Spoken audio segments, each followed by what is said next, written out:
to open your mind. I'm not talking to you, just talking. It's not about, look, you have sat through many Dhamma talks. You have read many books. Some of you have attended many retreats. Others have written books of your own. So cynical, this laughter. Articles of your own. And if you are still asking this question, what is Dhamma? People talk about see the Dhamma. If you attended last night's talk, Yin Yin talked about how you have to taste for yourself, see for yourself, feel for yourself, perceive for yourself, etc. And if you're still asking this question, what does it mean? Feel, perceive. Why is it like that? Haven't I done enough to feel, perceive, understand, appreciate, realize? Haven't I done enough? If you're still asking this question, then today is another effort at helping you to feel, to understand what the Buddha was saying. So this is not just talking, pontificating to you. It is not that. This lecture aims to help you experience what the Buddha's Dhamma is. To experience. So it's a very tall order. I can talk, you can understand. But what the goal that I'm setting for myself today is to bring you along into intuitive experience.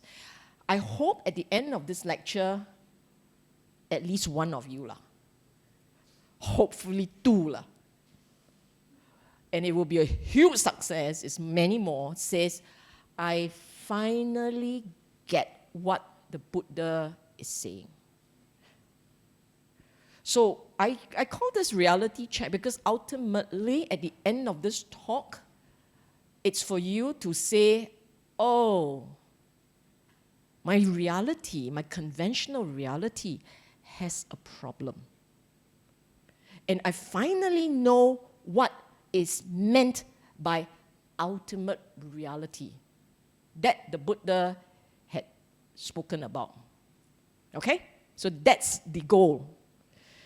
And an opportunity, if I succeed in what I'm doing, then you will actually have an intuitive impression, at least, of what the Buddha had taught. And you will not go away saying, it's ideas, it's perspective. It's not. It literally is a lens through which you see the world. The lens that we are using is faulty. The lens that the Buddha talked about, that lens is the reality lens, the reality check lens. Okay? Game?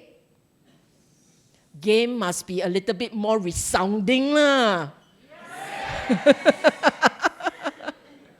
So, okay. Why 这么多东西? Take picture. This is where you're supposed to take picture, so that when I start using the Pali word, you have a reference point. Just take the picture first. Take quickly. Seriously, take picture also must swim, man. This thing very swim.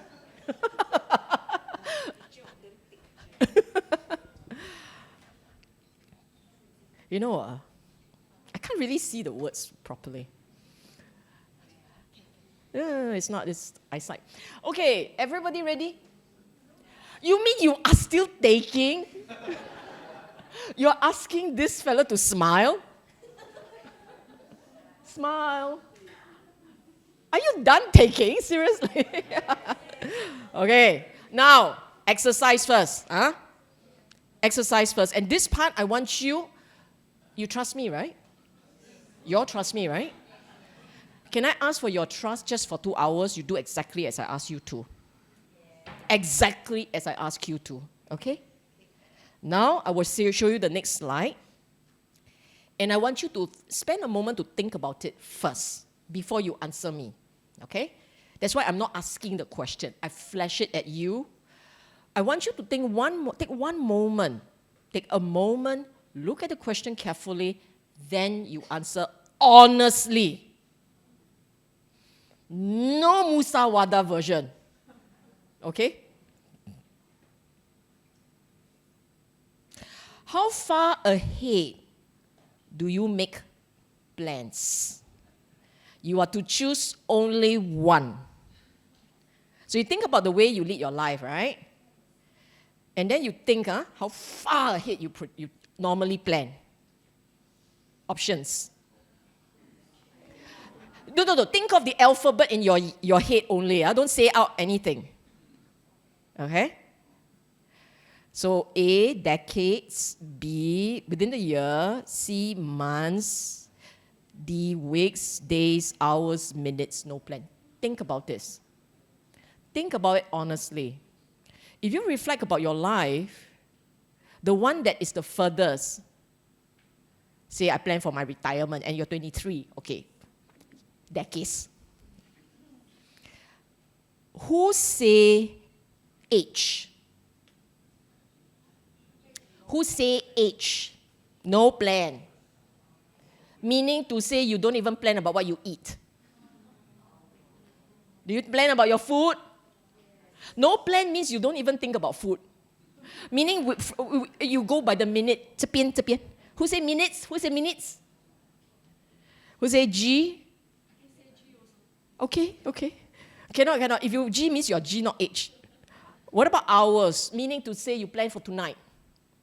If anybody has plans for tonight, and that's it, no more, then yours is hours. And then if you say that, I only plan until tomorrow, then yours is days. So who say A?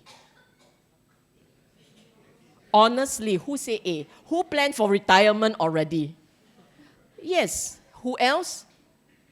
Who's planning for their children to grow up? No. Plan means in your mind, you already think about it.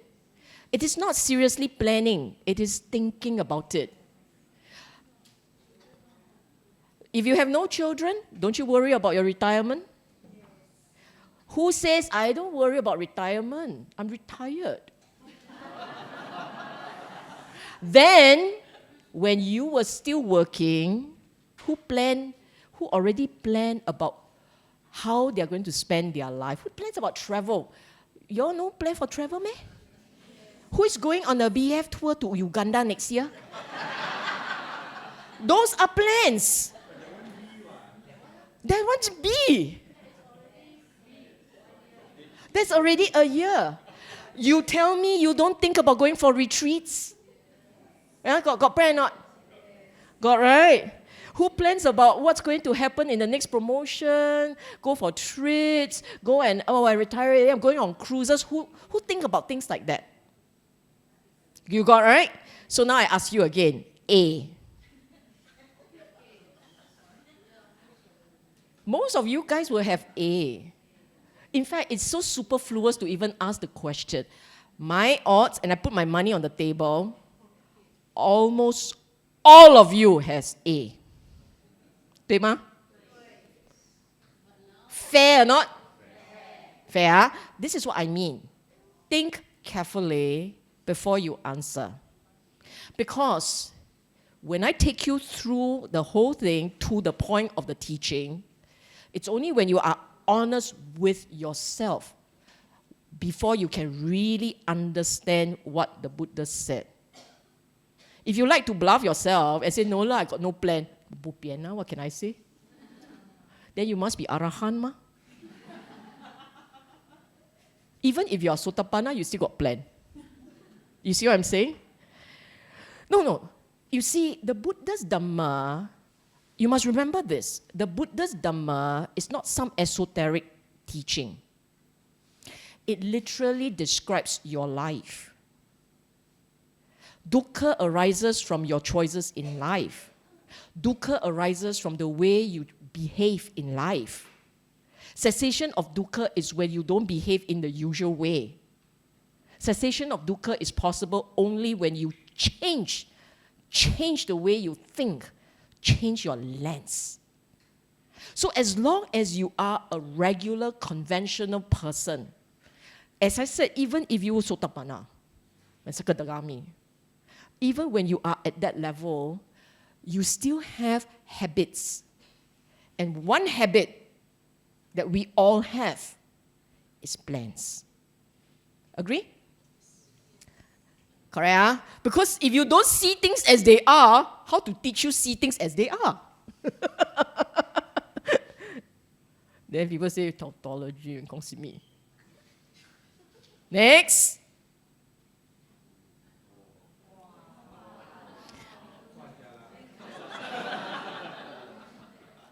Wait lah.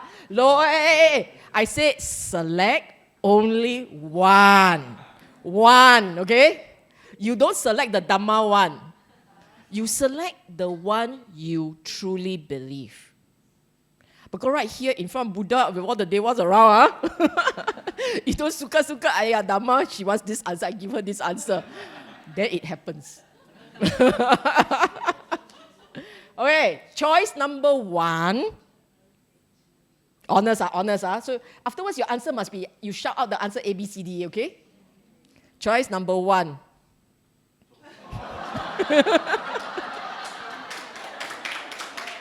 Hey, hello, you go and ask the old folks, right? Ama, when you think you die, toy. Okay, who in this class said A? A also dare not say lah, a bit shy lah, okay? Okay, don't answer until you've seen all the choices, okay? So you'll say, 好像是这一个啦. Don't say anything until you've seen all the choices. Jokes aside now, think a bit more seriously. Huh? B and C, you think carefully. Which one, your own sense of yourself, B or C, your own sense of yourself, which one you're leaning towards? Because it depends on good day or bad day, ma. Bad day B, good day C. Is that what I'm saying? Leaning towards. Okay? Now, if you are this one, afterwards, let me know. But I don't have an answer.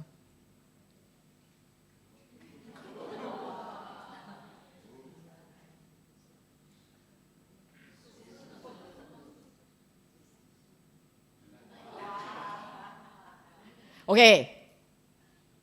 Who said tonight? 不可以玩的嘞，这个。I don't want to hear your answer.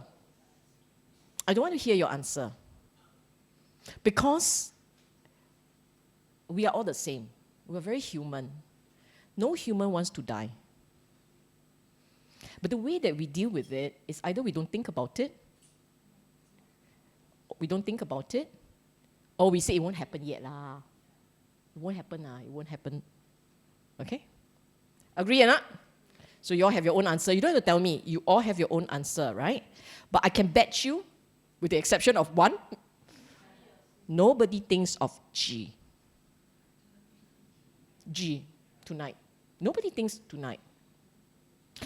And the odds are, you also wouldn't say F. The odds are. Okay?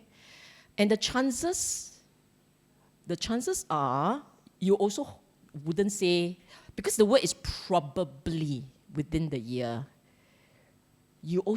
chances are you wouldn't say E.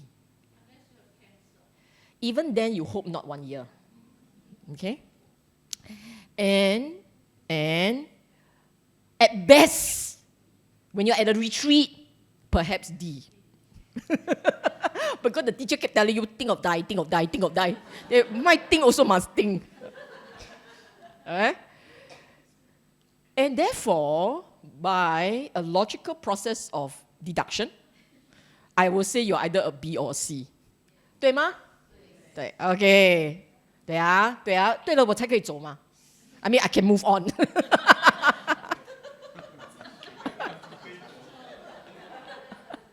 OK， 好了，可以了。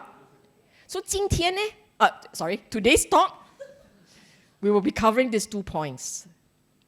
The delusional instincts of the regular mind, as explained in AN 449 with Plasa Sutta.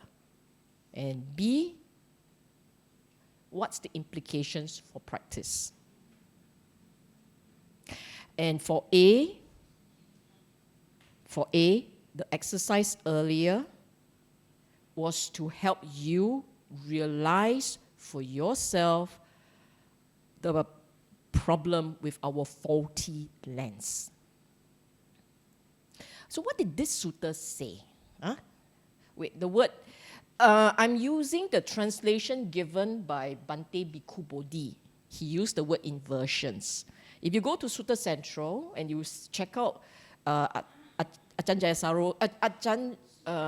Sujato's translation, he used the word perversion. So, we happily introduce to you English dictionary, which I can't see. A situation in which something is changed so that it's the opposite of what was before. In other words, inversion. What is? You don't see it as is, you see the opposite. That's what it means. The conventional lens is faulty because you don't see things as they are. We always have this phrase, right? Seeing things as they are, seeing things as they are. What is this that you're supposed to see as they are? You're supposed to see these 4 factors, 4 conditions as they are. Okay? And the first condition, I'm going to show you. It's really small. There are these 4 inversions of, I deliberately kept all the Pali words. Perception, mind, and view. Later in the lecture, much later, I will explain to you why the Buddha was so specific. He didn't say your mind has this problem, 4 things.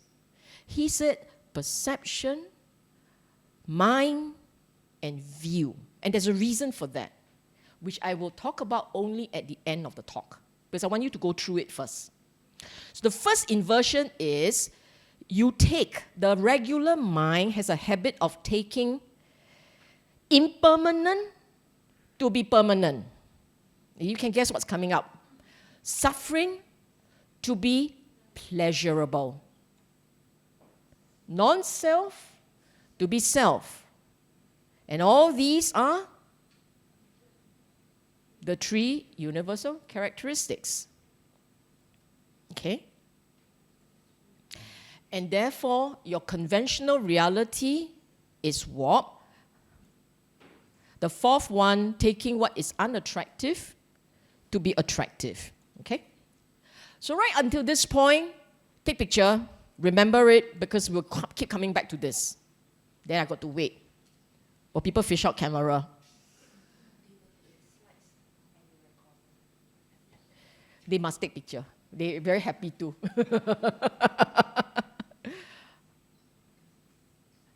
Now, I will repeat again. What is impermanent? The regular mind takes it as permanent. What is dukkha? The regular mind takes it as pleasurable. What is non-self? The regular mind takes it as self. And what is unattractive? The regular mind takes it as attractive. Then you say, okay, I know already, go home. 对吗？不对. You know, but you don't know. Why do I say that? First inversion problem,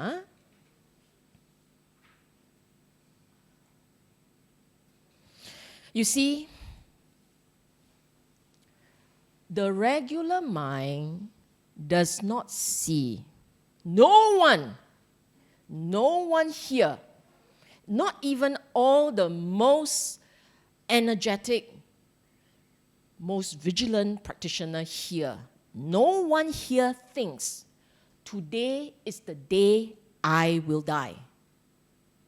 No one thinks that. Not even if you're 90-year-old or, I don't know, 90-something-year-old. You wouldn't say, today I will die. You will say soon.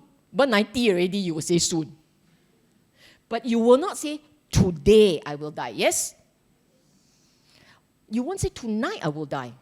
That means tonight I go to sleep, tomorrow I won't wake up. No one thinks like that. Yeah? What is the perverted reality? If today is not the day you die, and every day is not today, then when will it be today? You think about it. So the perverted reality, the mind can't see it. It is not that you are deluded, it's that the mind cannot wrap around the idea that today is the day it will die. And if it cannot wrap around that idea, then what does it mean? You stand aside and you look at it, you're saying that you are immortal. Yes? You think about it. You know you're not immortal. We all know we will die one day. We all know our loved ones will die one day. We know that. But the mind cannot accept that, you see. The mind will always perceive that it is not going to be today. So actually, you will end up basically saying, today will never come. And therefore, you, by instinct, almost instinctive, your mind automatically assumes immortality in what is mortal. So impermanence, you don't see. You see permanence. It's this part. Now do you understand why the Buddhists say, in what is impermanent, you take permanence? Do you get it? Now does this anicca make sense? Now do you know why if we all go on and on and on talking about impermanence of emotions, it just doesn't drive in.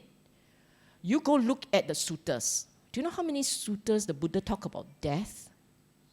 Yeah. They were just introducing the one on the mountain. What's it? RX. Simile of the mountain. A-N? SN 3.25, simile of the mountain. Mountain come crushing, like aging and death, and mortality is coming at you from all sides. Mortality comes at you from all sides. And you are told, but the king says, so? And like us, so? Because it's going to happen to someone else, not me. Lucky. One day your luck will run out. Do you see what I'm saying? How our cute little human minds are so deluded. So in what is mortal, we perceive immortality. In what is impermanent, you perceive permanence. Question: does this make sense to you? This, by the way, is exactly what the Buddha had been saying. Now, do you know why you have that reflection about I am not immune from death, I'm not immune from old age, I'm not immune from sickness and all those things? Because this is a reality which we all don't want to see. Now, because of this instinct and habit, sorry, we had this already, right? Okay. Because of this habit, this is what will happen. I'll give you all of them.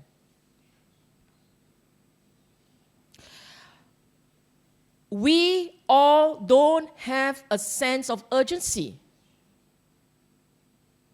It's because your mind keeps seeing immortality. which you don't tell yourself, oh, I'm immortal, because then that would be stupid. But the reality is, our mind believes that. That's how we act. And that's why you have no sense of urgency. Look, if you know you're going to die tonight, or if you believe this can happen, it can happen tonight. It can happen now. Oops. It can happen, right? If your mind really thinks that way, you tell me whether there's a sense of urgency. Of course it will start. Of course it will start. If you are wise. If you're not wise, then what do? You drink yourself dumb. You will immerse in distracting thoughts. But if you have wisdom, you will say, okay, I don't have a lot of time. I don't even know when time runs out. Okay, I was trying to explain this to my mom. And this is what I say to her. And this is therefore what I'm going to say to you. Suppose, let's say you have children. If you have children, you think about your kids having exam. If it's not your children, you yourself having exam, okay? You're going to have exam and the teacher says this to you. Okay, I'm going to give you a test or I'll give you an exam. But I'm not going to tell you when the date is. It will come when it comes. Okay? The exam, the test for you will come when it comes.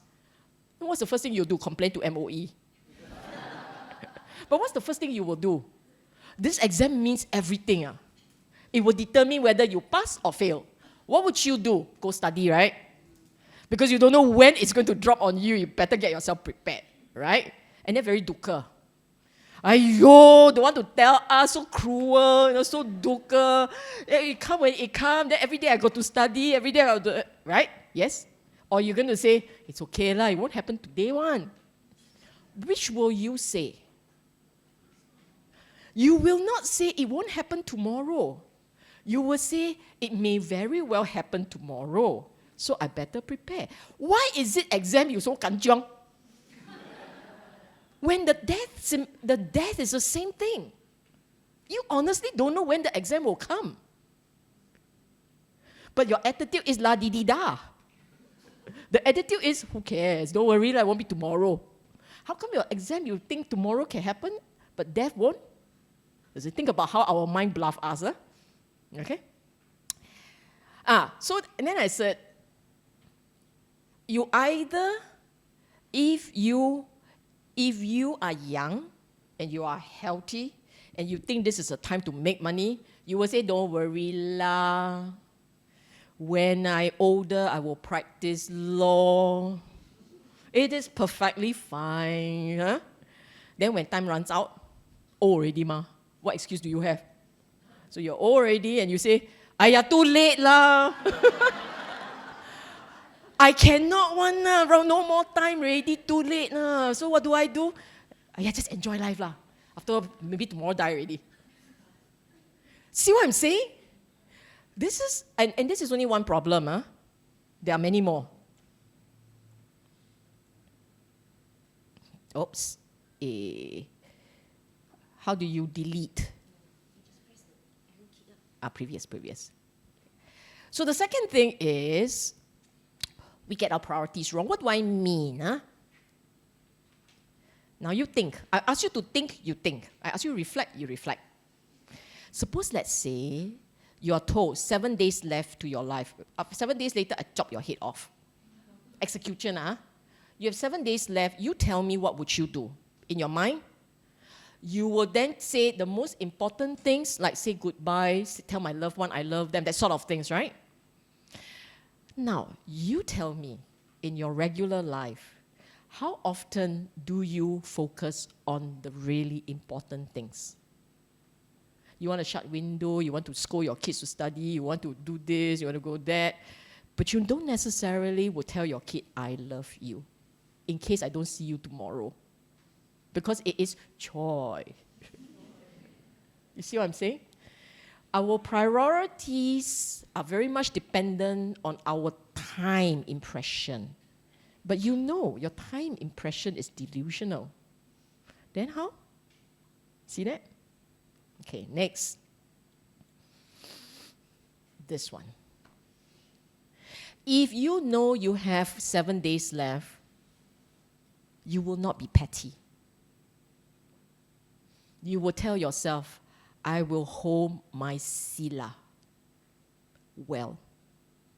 But when the exam is not tomorrow and you never know when, what happens? I fight to the death with you. That is why we're so petty. Oh, the loba dosa moha, go crazy. Okay? When people are, I get asked this question, when people are not nice, people are selfish, you mean what? I'm supposed to let it be. If you only have tonight left, will you let it be? Yes. It's only when you have no idea when is the end of point, then you are petty. Okay? But the most problematic is this one. If you don't see mortality, it's very difficult to understand dukkha. Definitely not the way he meant it to be understood.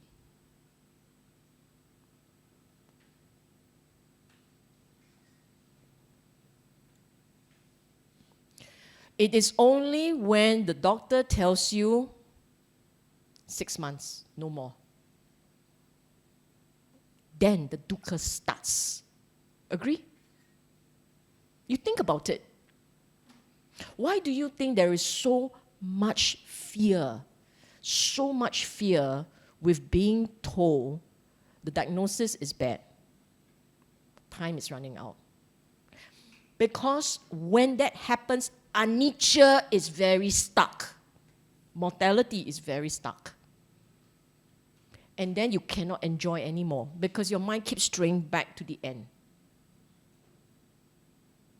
Agree? And that is why it's part of their training for the monks. The manner in which they reflect death is in the next bite, the next swallow, the next breath. They don't even panchan and say tonight. That's how they are trained. It is it's a reminder. You see, our mind is so naughty. It doesn't want to address ugliness. It only wants the pretty things in life, the beautiful, the delusional dreams. The mind likes that. This is only one of 4. Okay? And the mind, because it likes that, you don't keep reminding the mind, you enjoy that, tomorrow die already. If you don't do that, the mind will just go back to its la-di-di-da state. Happy like a lark. For tomorrow we die. Happy like a lark. Okay. Up to this point, you guys are okay? 不要哭哦，不要哭. You understand? But do you see anicca now? How many of you still say what? How many still say what? Everybody understood? Ask the right question, get the answer you want. You all now understand anicca, right? Cannot say you don't understand anicca. In Anatta Lakkhana Sutta, the Buddha said, in what is anicca, dukkha or sukha? They all say dukkha. Now can you understand why? Now can you understand Anatta Lakkhana Sutta? When life is impermanent, dukkha or sukha? What's your answer? Dukkha. Why? Because it's only when you see mortality that the dukkha is very obvious. As long as your mind does not wrap itself around mortality, sukha is the business. Dukkha got no business. Okay? Next question. Again, now you know why I'm making you guys do tests. Because you have to see for yourself. My life as it is. You can select only one. And make it an honest one. You can select only one, okay? Must honest one, Do not give me the answer that Sylvia wants. Because if you give me the honest one, it makes sense. Perfect. Almost perfect. Okay lah, but can be better. Average. Below average. Who says no comment? Who says no comment? Oh, good. Very good. Now you know your answer, right? In all honesty, which one do you think, you don't have to tell me your answer. You look at A to F. Which one do you think will garner the most answer? A, B, C. Who says C? Who say that most people here will say C? Yeah? Who says most people here will say perfect? Abonanga. What about almost perfect? Not likely lah, huh? Chances are okay, but can be better. Fair? Everybody agree? Consensus, right? But of course you're not C lah. Yours is maybe B lah. Huh? Okay. Other people want C lah. Do you not think it could be D? Huh? Between C and D, which one do you think more likely? C. Most of you think it's C. You are happy people. But let's just say, take it out of this hall. It's a hall, okay? We take it out of this hall and we go into the general population. Do you think it's B or C or D? E. So jialat lah. Okay, who think that if you go out into the Singapore population out there, right, it's likely to be C? Who say? Singapore first. Yeah. Who say it's likely to be C? Who says it's D? You all say what? Then raise up. I want to see whether C is more or D is more. Okay? Who says C? Higher? Okay. Who say D? 50-50 ma? Between C and D lo? Fair? Okay. 来了. Aiya, the cartoon must come out first. So cute, right? I like the last one.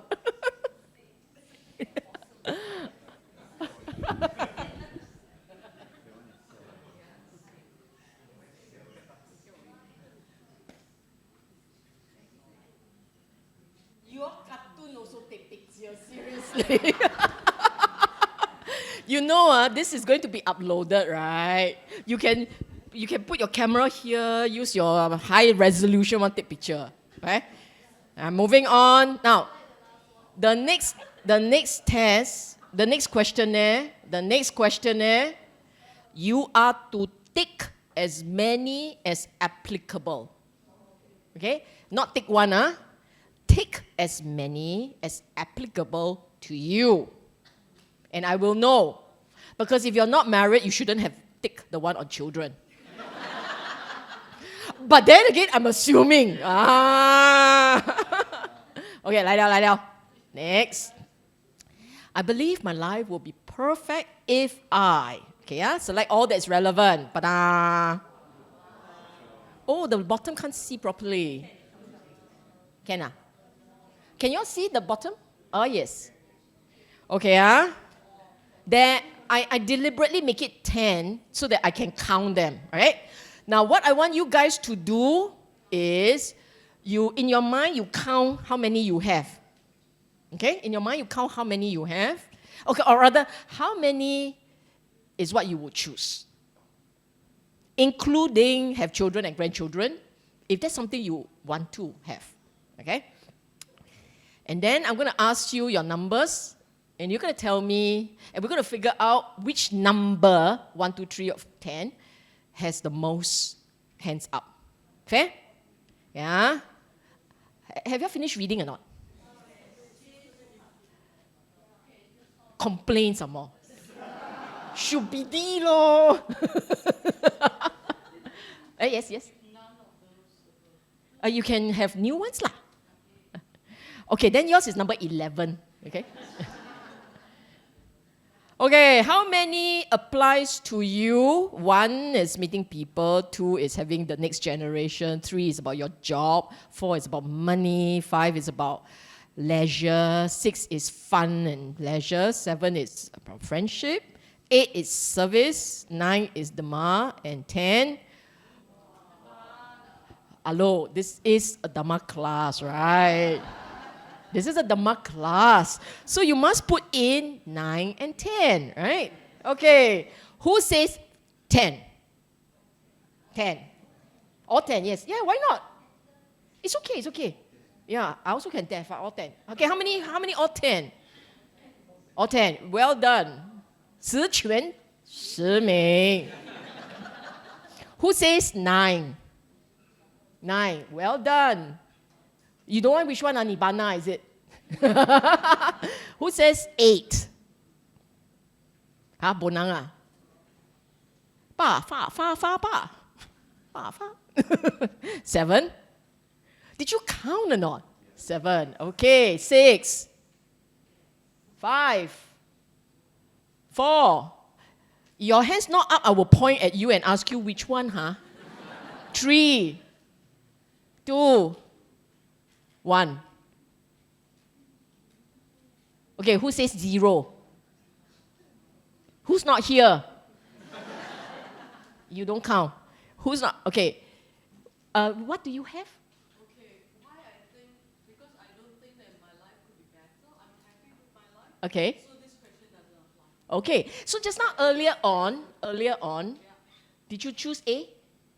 Almost. So you're B lah, you're one of the B's lah. Okay, correct. The ones who say C's and D's, you must have stuff here. Correct. I trip you a bit, huh? But correct. Yeah. Let me ask you this, huh? Apart from you, everyone else, anything up here? You don't want to enter the stream also, ah? Ah, well done. Okay. Now, let me ask you, back to the choices. In your own mind, back to the choices. You saw them, right? Meaning you see for yourself, you've seen for yourself that in your mind, these are some of the things that you aim for. Fair? Fair? Hello? Yes. It's like I'm digging a big hole there and fall down.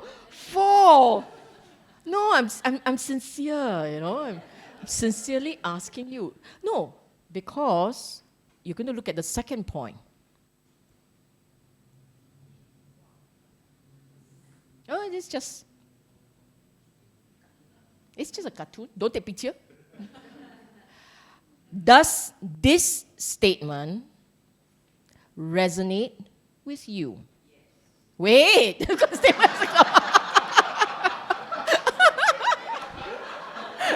Statement must come out first.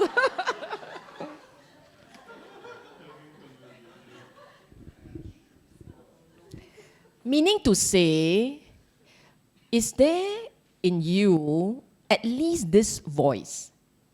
Surely this is not the sum of it all. Surely this is not the sum of it all. This is all there is to life. Does this statement make sense? Meaning you, as you are, where you are. Is there this part in you? Search your own heart, look inwards, search your own heart, and ask yourself, this is it. Can? Some will say, okay lah. Some will have a very strong, surely it cannot be just like that. You know what I'm saying? This is for you. I want to tease it out of your mind. Heartfelt words. What we're doing here is to tease it out of you. Pull out within your own mind your sense of the degree of satisfaction, contentment, or dissatisfaction, discontentment. Okay? You know for yourself the answer. Is it fair to say that if I were to say in this room, many of us, we're quite okay, we're quite happy, but it'd be nice if there is a little bit more. Is that fair to say? Yes? Fair? This is as mild as I can put it.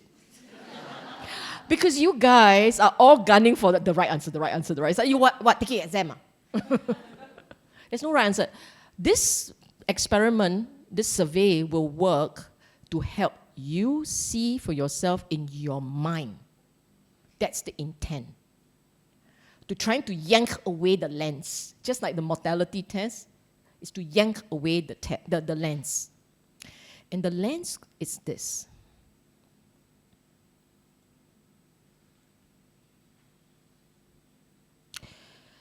We plan a lot. We plan. In fact, this class may not even be representative of the population. Agree? Because many of you are practitioners. You understand the Dhamma. You're trying to understand the Dhamma. You're, by national standard, all above average. Because you are all by nature above national average, I have to pull teeth. I feel that like teeth extraction to extract it out of you that, yeah, I got to plan a bit. Down to you eat, right? You plan for dinner tonight, right? Yeah. Sure, that one always floor people. You don't plan where you eat, meh? So, but do you agree that most people have this problem? 不是讲你啊，讲别人啊。Do you agree that most people have this problem? They plan a lot. We plan a lot. Why? Because we derive pleasure and meaning from plans. Agree? I will just stop here until I hear answers. No. Don't answer because I want to hear. You must answer when it makes sense. Sweet.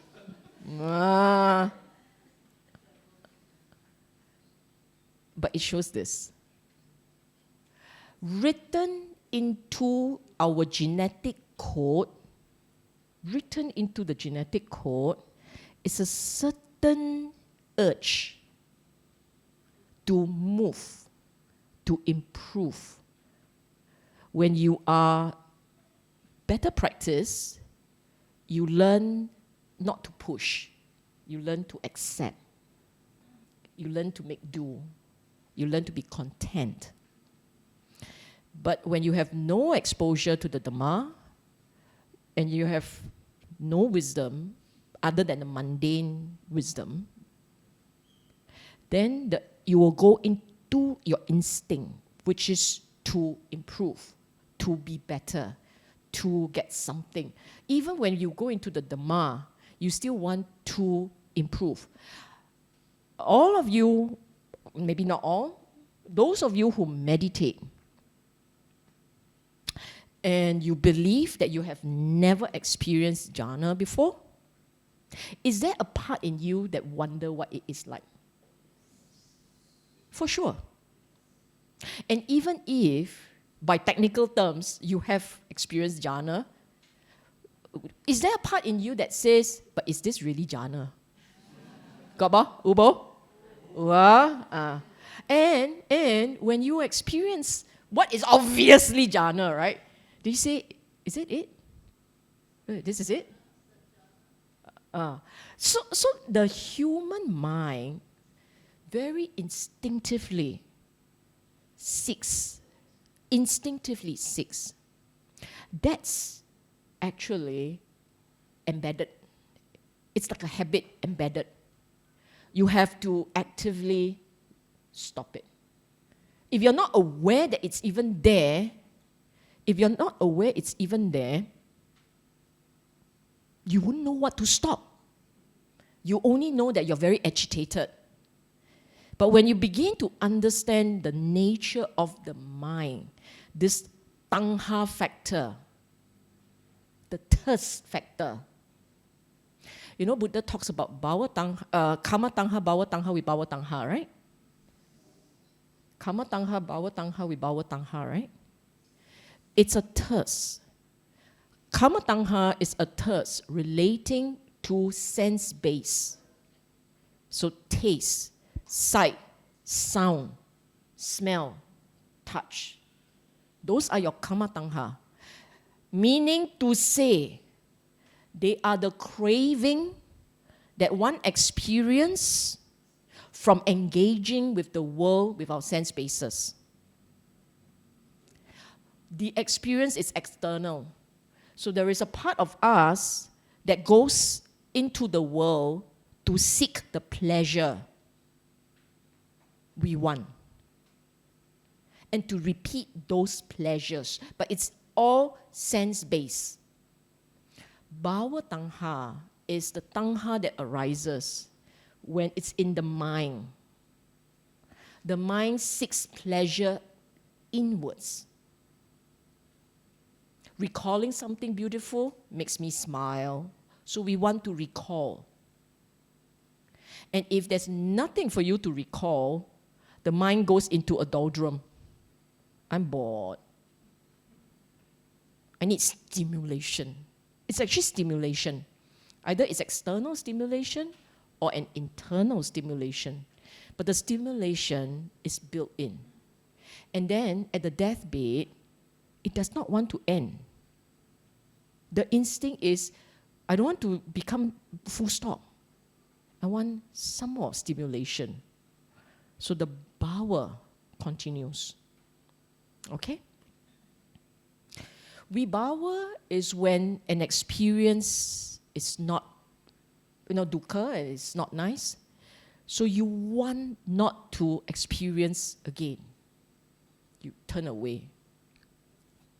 Okay? Now can you see how the instincts are so strong?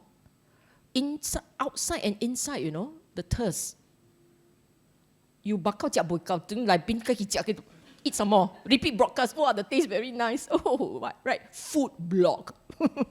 Make everybody salivate. Okay?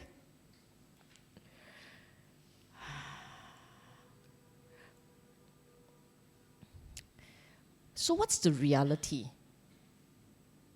The reality is we are never satisfied because of that gnawing in you. It's always there. But because you derive joy from gratification, you derive pleasure from gratification, you perceive and experience all experiences as potentially pleasurable. So what is, because craving is actually dukkha, yes? We all know that second noble truth. Craving is actually dukkha. But gratification is pleasure. So you take what is dukkha to be pleasurable. Get it? Now can you see what is impermanent, i.e. your life? You're stuck in the immortality mode, permanence. What is impermanent is dukkha.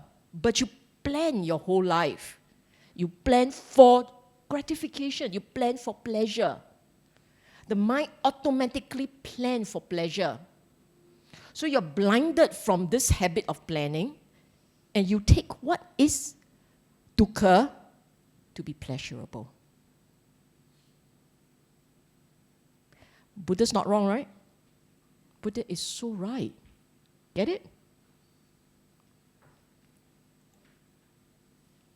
Again, mortality. Only when you are sitting there knowing the clock is ticking. And every tick is a sign of the death sound. Meaning you get closer and closer. That is when passing time is dukkha. Like, you sit with someone on a death watch.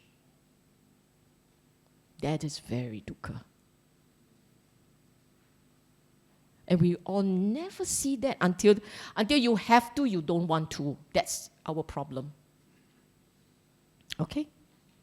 And the consequences of this?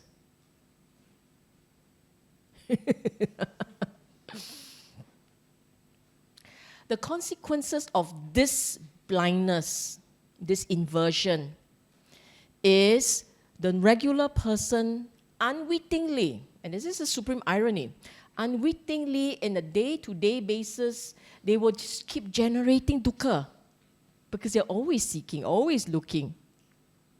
Agree? Yeah. Wait. Okay. And this, what does it mean? A wasted life of molehills. Do you know the expression, making a mountain out of a molehill? All the unnecessary, not important stuff, you generate so much work, so much wanting, so much planning, so many little mountains of molehills, or molehills or mountain, which mountains of molehills is correct. This is called kepo. And this one, I'll give you the last two together.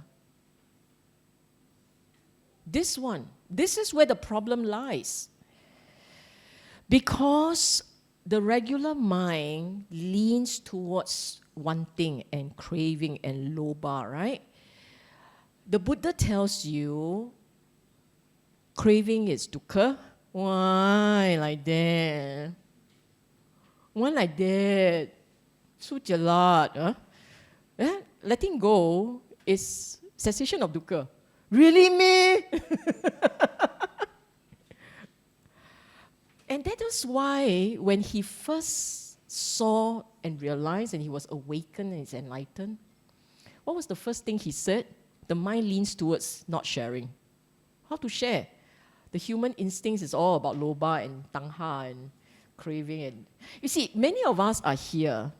I mean, honestly, right? Seriously, you're so enlightened, you came here because you're enlightened. No, we're here because we have a lot of dukkha. Many of us come here, we believe that there is an answer in the Dhamma somewhere. Because Buddha promised cessation of dukkha. So there must be an answer somewhere.